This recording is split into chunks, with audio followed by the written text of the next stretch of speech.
All right, everybody. Happy Valentine's Day. Your boy Ash here, coming to you guys with my top ladies from anime and manga. My wife and I are about to go out to dinner for Valentine's Day, but I wanted to hop on real quick and talk about my top 10 waifus from either a manga or an anime. So I'm gonna start at 10, work my way up. I'll talk a little bit about personalities, but I'm not gonna go too in depth. I'll let you guys do your research. You guys can check them out yourself. So, number 10, we're going to start with Kagome Higurashi. I wanted to say her last name right. Kagome from Inuyasha. It's like one of the OG waifus. When I first started watching anime, it was Inuyasha on like Friday night watching Toonami. So, just like the old school, that and like Dragon Ball Z. So, Kagome was like my introduction to waifus. She's badass. Archer extraordinaire. The damsel in distress thing kind of bugged me early on. She always seemed like she was getting in trouble, but her sacred arrow really like ramped it up that little extra. She would just blow people apart. So Kagome and making Inuyasha sit whenever he wants, just badass. Love it. So Kagome, number 10, great waifu. I think it's a good like starting point for this list to like kind of go up from there. But Kagome, look her up if you've never watched Inuyasha. I mean, it's a good series. Go check it out. Moving on. Number 9, Mirjane Strauss. Mirjane from Fairy Tail. So, not one that everyone thinks about, but she's top tier in Fairy Tail. She's awesome. She has that like quiet, very nice kind of personality until she turns into her demon form and she like has a bloodlust, which is super cool. So Mirjane is awesome. I liked when we got to see like their backstory of the siblings, and she was just like this rowdy little rebel, and she was always causing trouble, but as she grew up she turned into this nice lady, and she's just perfect waifu material. So Mirjane is up there. She's awesome, very dope. She's got a great story too. She's always the protector. She's always protecting her brother and sister, which is pretty cool. I respect that. So love Mirjane. Go check her out. Number 8 is Asuna from Sword Art Online, nicknamed The Flash, which is after my favorite basketball player, which is Dwayne Wade. So The Flash, right there, hits the heart. She was awesome. When I first started watching Sword Art Online, she was very noticeable. She came out in this all white and red costume for the Blood Knight clan, whatever she was a part of. Super dope. Loved her aesthetic, and then she started off super badass, and as the story progressed, she turned into this very caring and loving wife figure in the story, always taking care of everybody, and her and Kirito were awesome couple. So she's up there. She's great, very badass, awesome with the rapier. She can handle herself. She's no one to mess with. So she's up there. Number 8, Asuna, Sword Art Online. Bumping up. Number 7 is Irina Nakiri from Food Wars. Mainly I just wanted to cook for me because of the god tongue. Anyone with the god tongue is waifu material because her food would be just absolutely insanely good. It'd be hard not to just like ask her to cook for you every night. You'd save so much money. But Nakiri is awesome, very refined, knows what she wants. Tsundere, those are always tough, but for the right guy, she's pretty loyal, loves her friends, takes care of business, challenges you. Nakari, Erina she's up there. She's definitely best girl from Food Wars for sure. And now she's the headmaster. So what more could you ask for? 10th seat before, she's badass. Go check her out. God's tongue speaks for itself. Bumping up number 6, another OG. We're gonna go with Bulma from Dragon Ball Z. Dragon Ball. Again, Dragon Ball is how I got into anime and manga. I watched it when I was in like middle school. So Bulma was like the first of the first waifus. It was hard not to like Bulma, especially she was like flashing everybody in Dragon Ball, which is good times, great times, right? It's hard not to love that. And anyone that can corral Vegeta is naturally a badass. So if you can talk down to the Prince of all Saiyans, then you're an OG for sure. So Bulma's up there. And if you give birth to Trunks, then, I mean, what else can you do? So Bulma is awesome, super rich, super smart, which is really dope. She'd be really fun to talk to. She's a little crazy, adventurous, at least when she was younger in the Dragon Ball days. So great time. Bulma was awesome. Love like her 90 different hairdos that she has, like every different Dragon Ball Z, Dragon Ball GT, Dragon Ball Z, Kai, whatever it is. She has like a different hairdo. So that was always interesting to look at as well. So Bulma, top tier. Number 6, rounding out the first 5. And now we're going to jump into like top tier materials. Hope you guys are ready for this one. Starting at number 5, Android 18, another Dragon Ball Z character. I know it's a weird one. I don't think a lot of people think about Android 18 as waifu material, but she started off super evil, like super, super evil. Like it was hard not to hate her. But I think I started to like her as soon as she broke Vegeta's arm, which is a super weird reason to like her, but super badass. She kind of has this like joking demeanor to her. Like she thinks everything's too easy, which is kind of cool. She's a badass. Real cool, real relaxed. And of all people, she ends up with Krillin, which was super funny, but good for him. Yeah, top waifu materials. And she's, till this day, still badass, doesn't age. That's great. Hard to pass that up. And then now they have a little kid, so good for her. She's human now, I think. I think she's human.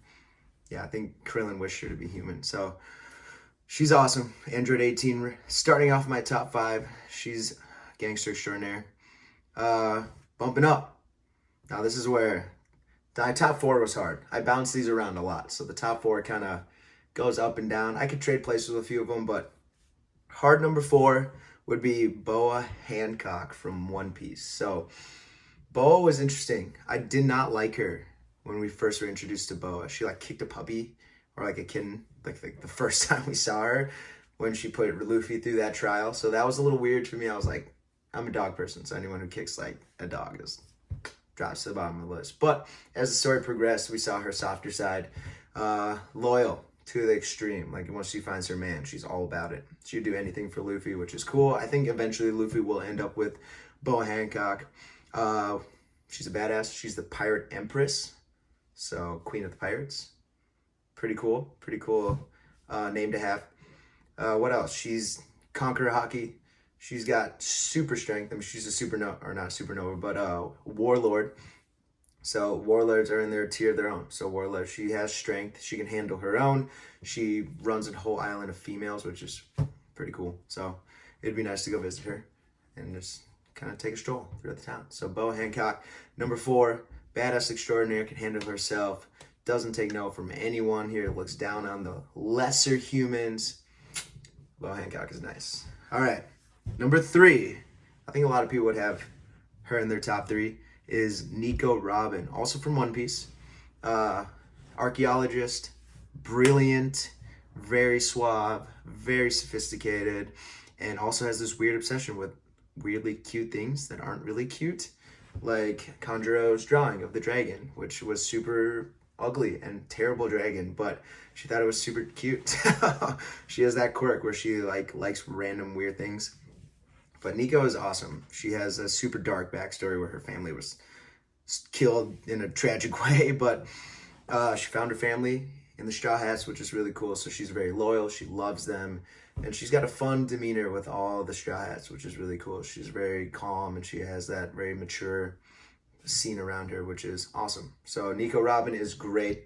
Top tier waifu materials, and obviously she's got a killer bottom. So Nico Robin, I think she's got to be top 5 for everyone. She's good, man. She's awesome. All right. I just noticed that like my top 3 or 4 are like half One Piece characters. So number 2 is Vivi Nefertari from One Piece as well. Now she's a celestial dragon, but her family did not decide to stay in Marijoa. They decided to stay at their kingdom in Alabaster, which is awesome. She's very down to earth. She loves her kingdom. She loves her people, so I respect that a lot. She's just super funny. She has her ups and downs. She can be very mature, very sophisticated, and then other times she's super crazy, yelling at everyone. So she was a great dynamic with the Straw Hats in One Piece. She was great with the crew. She balanced very well. She's an honorary crew member which was really cool as well. So I enjoyed that she was part of the crew for a while, especially that big long Alabasta arc. She's a big role in the story coming up, so I think that's important, which is cool because we all want to see more of Vivi as well and see what happens to her, see what her role with the final arc will be. Because based on the Reverie arc, if you know One Piece, her photo was there, and things could go up and down for Vivi, so I'm very nervous for her and her father. So, but Vivi is awesome, beautiful, blue hair. I don't know what it is about the blue hair, but it just works. Her and Bulma. So I don't know what it is, but yeah, blue hair. Looks good on the anime women. So awesome. Vivi Nefertari, number 2. And number 1, waifu extraordinaire, ride or die, Hinata Hyuga. I don't think a lot of people are going to have Hinata on the top of their list, but I respect Hinata. Day oneer, she's like Naruto since she was like 4 years old when Naruto helped her out. I felt bad for her for like the entire Naruto series because she does everything to support him and he just doesn't notice because he's obsessed with Sakura for some stupid reason because Sakura sucks. Sorry if you're a Sakura fan, but yeah, Hinata, man, ride or die from day one. I mean, she did everything. She looked up to Luffy, so she trained real hard to gain his respect, which I respect for that. She wanted to be as best she can. She followed her own ninja way, which is really cool.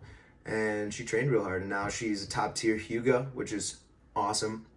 Finally won. She married Naruto, had 2 kids, Boruto and Himo. I don't know I can't remember what the daughter's name. Himawari? I think that's what it is. It's going to bug me. But she's great. Her progression through the story was awesome too, where she started off super shy, but as the story continued, she started to be a little more assertive. And then I think what sealed it, I think for every Hinata fan, is when she stepped in front of Naruto to protect him from pain. Just, oh my God, the feels for that was amazing because it kind of turned the tide of that fight because she didn't really stand a chance against pain, but the fact that she like went out of her way to protect Naruto, even facing death, I mean, what else could you ask for? She was so cool. She did her best. She obviously got tossed around, which is bad, and Naruto kind of flipped out from there and kind of turned the tide of the fight. But Hinata was awesome. Final war picked him up after Neji died. Naruto was pretty down, and then Hinata gave him that pep talk, which was awesome. Kind of picked him back up, got everyone to rally, and that again changed the tide of the war at the end too. So she had her moments to really step up, and I'm glad that the series did that. Really gave her moments to shine, showing that she was that girl. She's the top lady. So Hinata Hyuga, ride or die, waifu number 1 for me. I mean, I just respect the crap out of her. She's awesome, and obviously she looks damn good too, right? That's important. Gotta love that, but mainly just she's awesome. Great character rise, great show, awesome skills, refined. She's a lady. She's a clan leader, which is really cool as well. So Hinata Hyuga rounds out my top 10. I had some honorable mentions. Some people didn't make the list. I tossed and turned a few of them, so my 10 through 15 kind of went up and down. Honorable mentions, I have them here in my notes. Toko from Gurren Lagann. So I've only watched Gurren Lagann once. I think once through. So Toko made a lasting impression. She was great. Love that she just walks around with a sniper rifle. Pretty badass. So she was an honorable mention. Nami from One Piece. I feel like a lot of people have her in the top 10. Her personality kind of kills it sometimes for me. She's a little too greedy. But Nami can be awesome. She's very loyal. Great. Lucy from Fairy Tail was an honorable mention as well. She's great. Cool magic with her keys and the spirits. But just tier below the top 10. So Lucy from Fairy Tail, honorable mention. And then finally, Mikasa Ackerman from Attack on Titan. Again, super loyal. Once she finds the guy she likes, I mean, she's ride or die. She's super badass. She can handle herself. So she was up there. She just barely missed the list. She was actually my number 11, Mikasa. Because if you watch Attack on Titan, Mikasa is probably my second favorite character in the entire series behind, well, a couple people. But Mikasa's up there, number 11. So hopefully you guys enjoyed this list. I want to hear about your top 10. Again, this is my opinion. These are the girls that stand out to me. I hope that you guys enjoy this. I'll be back again soon. Your boy turned to ash here, and I will see you guys next week.